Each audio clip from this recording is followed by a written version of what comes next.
নামে ডেকে বলবো তোমাকে, মন্দ করেছে আমাকে ওই দুটি চোখে।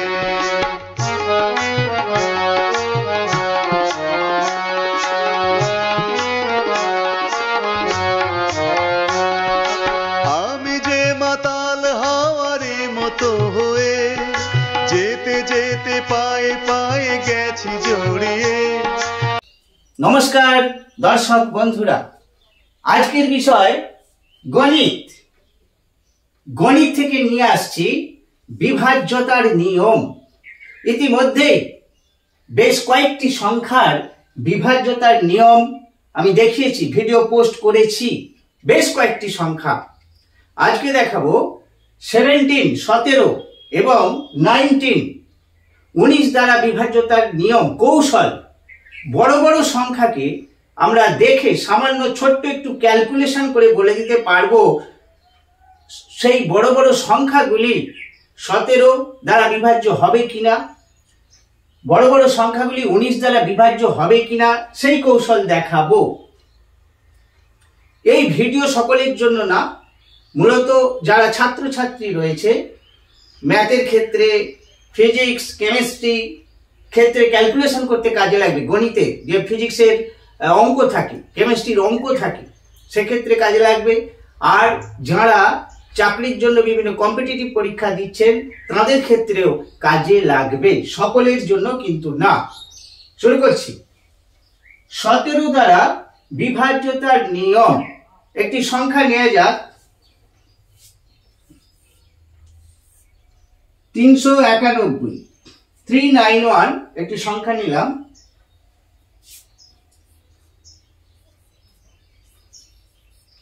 এটি একক, এটা আমরা জানি এটি একক। এককের অঙ্ককে আমরা 5 দিয়ে গুণ করব, 5 দিয়ে গুণ করব আর এই অংশটাকে আউট করে দেব। 5 দিয়ে গুণ করলে 5 হয়। এইবারে এই 5টা এখানে বিয়োগ করব।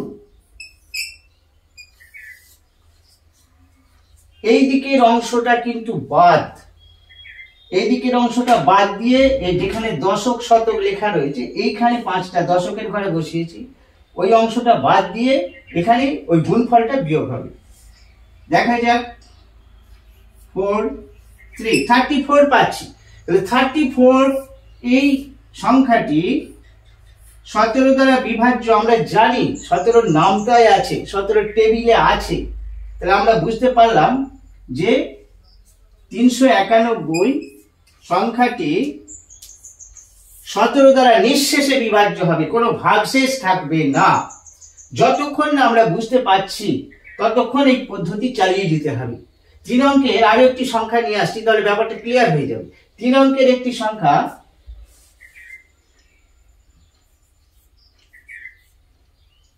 442 লিখলাম। 442 এই সংখ্যাটি 17 দ্বারা বিভাজ্য হবে কিনা আমরা কি করে বুঝবো? আমি এখন এখানে করছি বলে সময়টা বেশি লাগছে, এখানে পদ্ধতিটা দেখাচ্ছি বলে, কিন্তু 2-4 বার করার পর এতটা সময় আর লাগবে না। 5 দিয়ে এককের অঙ্ককে গুণ, 10 হবে। এটা লেখারও দরকার নেই, মুখে মুখেই হয়ে যাবে, লেখারও প্রয়োজন হবে না। 5 দিয়ে 10, ওই 10টা এখানে বিয়োগ হবে এই অংশটা বাদ দিয়ে। তাহলে এটা দেখতে পাচ্ছি এটাও 34 এসছে, এটাও 34 এসছে। তো 34 তো আমরা দেখেই বুঝতে পারছি 17 দ্বারা বিভাজ্য।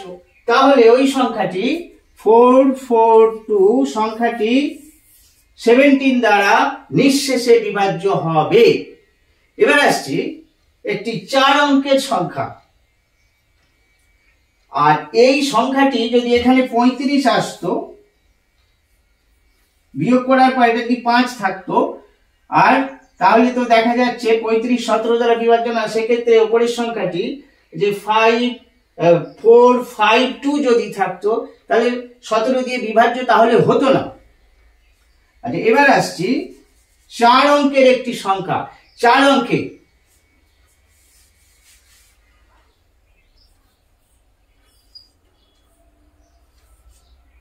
4012 নিলাম।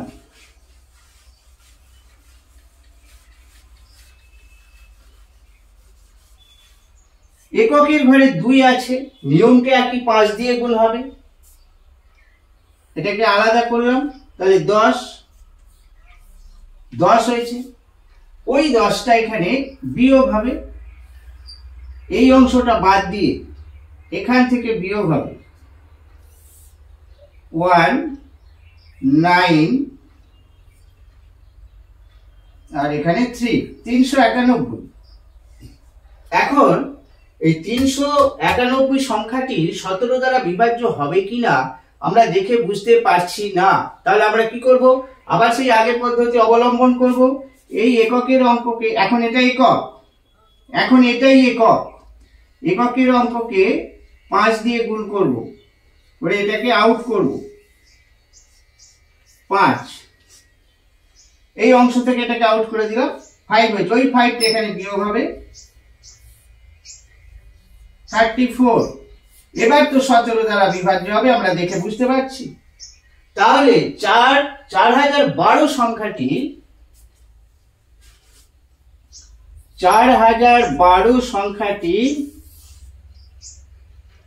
17 দ্বারা নিঃশেষে বিভাজ্য হবে, নিঃশেষে। আর এক্সাম্পল দেখাচ্ছি না, আশা করছি বোঝাতে পেরেছি। এবার আসছি, এবার 4 অঙ্ক, 5 অঙ্ক, 6 অঙ্ক, 7 অঙ্ক, 8 অঙ্ক, যত বড় অঙ্কই নেওয়া হোক না কেন, নিয়মটা 17 বিভাজ্যতার ক্ষেত্রে এই নিয়মটা একই। এবার আসছে 19 দ্বারা বিভাজ্যতার কৌশল। আমরা বুঝতে পারবো কিভাবে, আমরা কিভাবে বুঝবো বড় বড় সংখ্যা 19 দ্বারা বিভাজ্য হবে কিনা, নিঃশেষে বিভাজ্য হবে কিনা। নিয়ে আসছি 19 এর নিয়ম।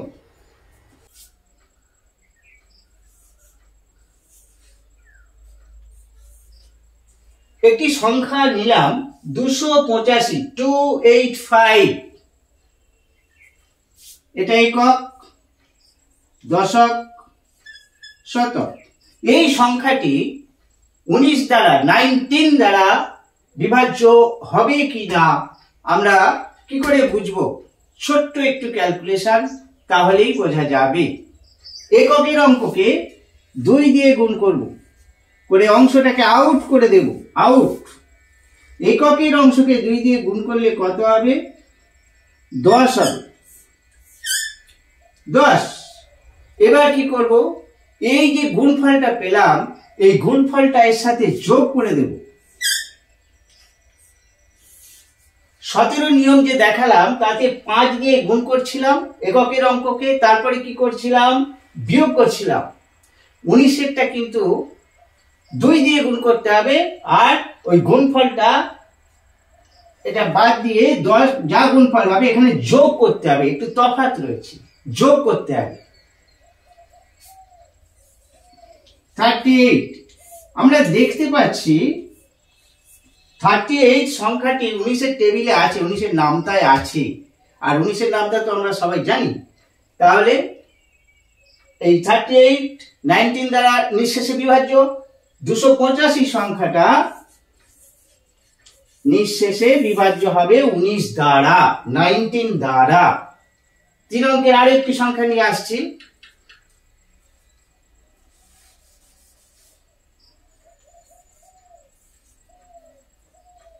$361 নিলাম, তারপর 4 অঙ্ক দেখাবো।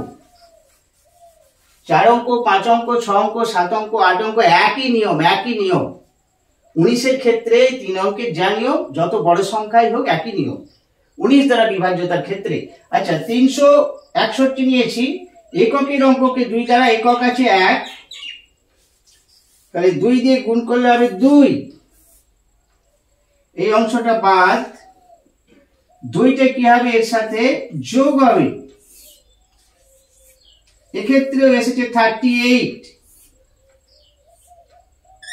38। তো 38 তো 19 দ্বারা বিভাজ্য।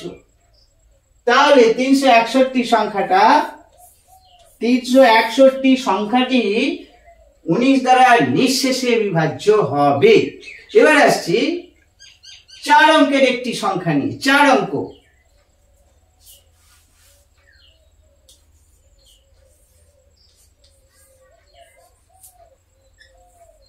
$5054 নিয়ম একই, এটাকে আউট করলাম। 2 দিয়ে গুণ এককের অঙ্ককে, 4 2 8, 4 2 8 আমরা জানি। ওই 8টা এর সাথে যোগ হবে, যোগ 13 1 513।